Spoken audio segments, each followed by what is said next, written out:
지금으로부터 약 2200년 전 중국 대륙은 수백 년간 이어진 전쟁의 피로 물들어 있었습니다. 춘추전국 시대 수십 개의 나라가 서로를 짓밟으며 패권을 다투던 시절이었습니다.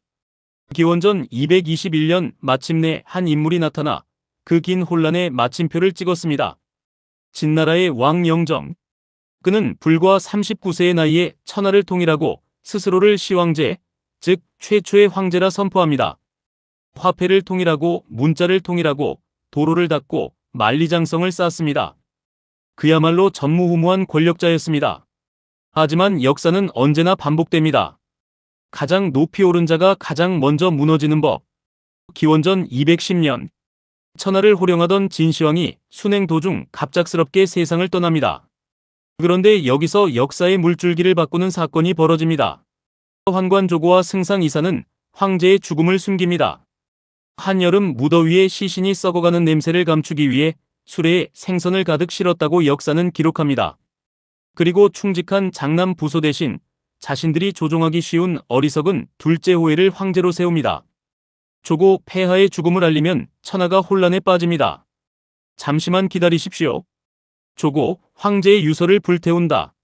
이 한 번의 배신이 진나라 멸망의 씨앗이 되었습니다. 가혹한 세금과 부역에 시달리던 백성들의 분노가 마침내 폭발하기 시작합니다. 기원전 209년 진승과 오광이라는 두 농부가 역사를 바꿉니다. 부역을 가던 중 폭우로 기일을 넘기게 되자 늦으면 어차피 죽는다며 반란을 일으킨 것입니다. 진섭 왕후장상의 시가 따로 있겠느냐. 죽더라도 이름을 남기며 죽자. 이 한마디가 천하를 뒤흔들었습니다. 진승의 외침은 들불처럼 퍼져나갔고 각지에서 반란이 동시다발로 터져나왔습니다. 그리고 이 혼란 속에서 드디어 두 영웅이 역사의 무대에 등장합니다. 초나라의 명문 귀족 집안 출신 항우. 사기는 그를 이렇게 묘사합니다. 키는 8척이요. 힘은 솥을 번쩍 들어올릴 만큼 강하며 재주와 기계가 범인을 뛰어넘었다고. 숙부항량과 함께 강동에서 군사를 일으킨 항우는 전쟁터마다 신화 같은 승리를 거둡니다. 그의 앞에서 진나라 군대는 속절없이 무너졌습니다. 항우 숙부. 저자가 진시황이로군요. 저 자리 내가 대신할 수 있습니다. 항량 쓸데없는 소리 말아라. 그런 말이 밖에 새어나가면 우리 집안이 멸족된다. 어린 시절 진시황의 행렬을 보며 눈을 빛냈던 소년. 그가 이제 천하를 향해 손을 뻗기 시작했습니다. 한편 폐연이라는 작은 고을에 전혀 다른 유형의 인물이 있었습니다. 유방. 농사는 짓지 않고 술이나 마시며 돌아다니던 동네 건달이었습니다. 아버지에게는 늘 핀잔을 들었죠. 유방 아버지, 너는 언제까지 저 모양이냐? 둘째 형 좀 본받아라. 유방 아버지, 두고 보세요. 나중에 보면 제가 둘째 형보다 훨씬 낫습니다. 하지만 유방에게는 남다른 재주가 있었습니다. 사람을 끌어당기는 힘, 지략의 장량내치의 소화, 용맹의 번쾌. 훗날 한나라를 세울 주춧돌들이 그렇게 모여들었습니다. 기원전 207년 항우는 역사의 길이 남을 결단을 내립니다. 강을 건넌 뒤 타고 온 배를 모두 침몰시키고 밥 짓는 솥을 모두 부숩니다.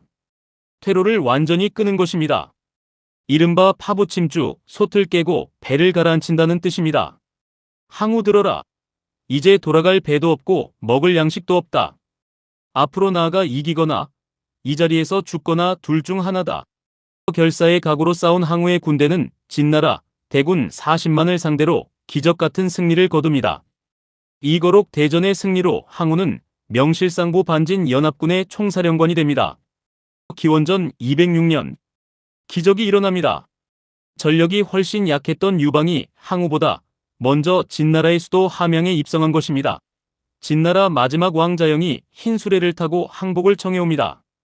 유방 황궁의 창고를 봉인하라. 재물에 손대지 마라. 백성들을 해치는 자는 군법으로 다스린다. 유방은 백성들과 약법 3장 3가지 법만을 약속합니다. 이 단순하고 명쾌한 약속이 함양 백성들의 마음을 완전히 사로잡았습니다. 40만 대군을 이끌고 함양으로 향하는 항우. 그의 귀에 유방이 먼저 함양에 입성했다는 소식이 전해집니다. 항우의 책사범증이 조용히 말합니다. 범증 유방을 가볍게 보지 마십시오. 그가 함양에 들어가서도 재물과 여색을 탐하지 않았다 합니다. 그의 뜻이 작지 않습니다. 지금 당장 없애지 않으면 반드시 후환이 될 것입니다. 40만 대 10만. 누가 봐도 항우의 압도적인 우위. 하지만 역사는 언제나 우리의 예상을 비틀어 놓습니다. 다음 편에서는 역사상 가장 극적인 술자리, 홍문의 연애가 펼쳐집니다.